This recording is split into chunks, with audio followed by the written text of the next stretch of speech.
According to Hako Aichu's teaching, jugun ianfu was considered as patriotic and noble act by Japan. But in reality, Japanese views on women were actually lower than that.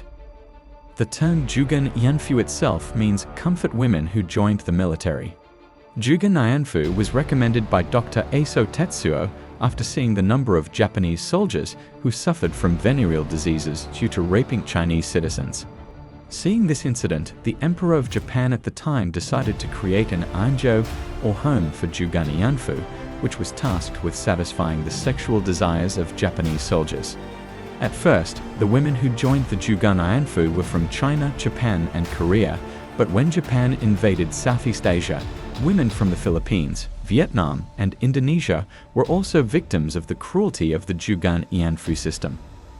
On February 16, 1942, Japanese forces successfully occupied Palembang and its surrounding areas. This success was very important because Palembang was a strategic source of oil, and the fall of this region opened up opportunities for the Japanese army to launch attacks on Java.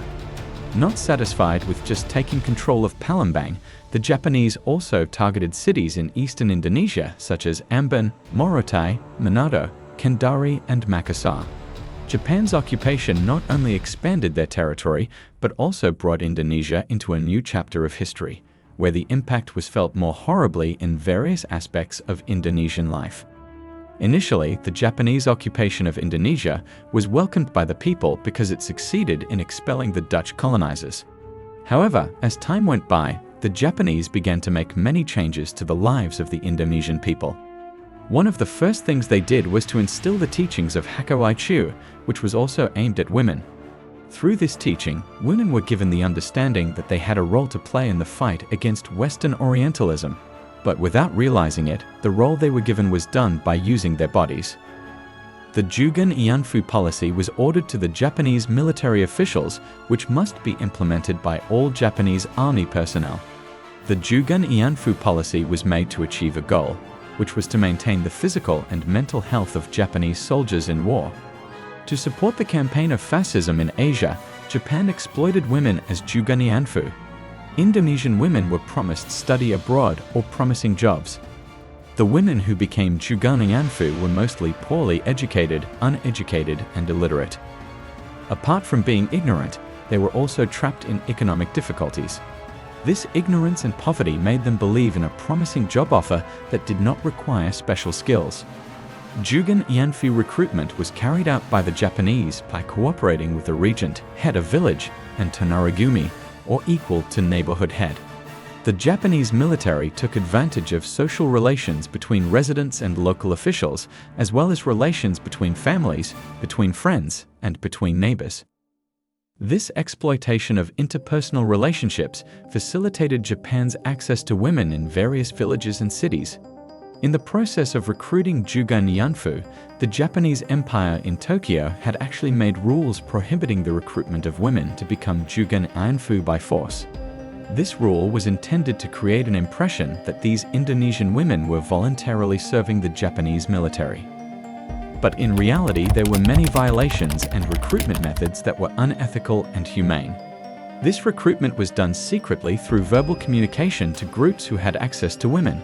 The tonarigumi chief would order his people to record and collect young women who were promised to be sent to school or work. This trick was so effective that many young women were attracted by the promises, and before they knew it, they had registered themselves as jugun ianfu.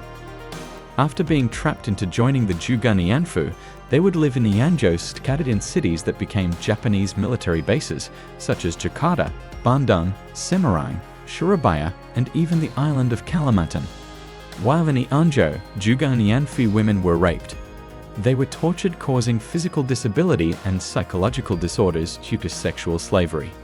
These women even served as many as 20 or more soldiers, especially on weekends. They served Japanese soldiers in constant pain and sometimes had to be treated at military clinics. However, after Japan recognized defeat from the Allies, they left Indonesia, including Ianjo, where the jugun ianfu lived. The jugun ianfu, who had been guarded for years by Japanese military soldiers, were left alone. Although the women were free, but they were also confused about their future fate. Because they didn't have even a little money, many of the former jugun ianfu chose to stay and make a living in the city they were exiled to. But on the other hand, those women who managed to return to their home areas were forced to keep their mouths shut about what happened to them. The former jugun ianfu, who live in poverty, are also unable to get decent jobs due to the bad narrative in the society. In addition, their health also affects their performance. Former jugun ianfu who come back will usually suffer physical injuries due to violence, and some of them even become disabled and have uterine damage. The ianjo operators also lied to the women by saying that the collected tickets could be exchanged for money after not working in the sex slavery camp. But in reality, a jugun ianfu only received tickets without ever receiving a penny. In the end, former jugun ianfu could only scold without caring about the ticket money they should have received. During the Japanese colonization, it is estimated that from 1942 to 1945, Japan had forced around 10,000 Indonesian women to provide sexual services to the Japanese military as jugun ianfu, or comfort women.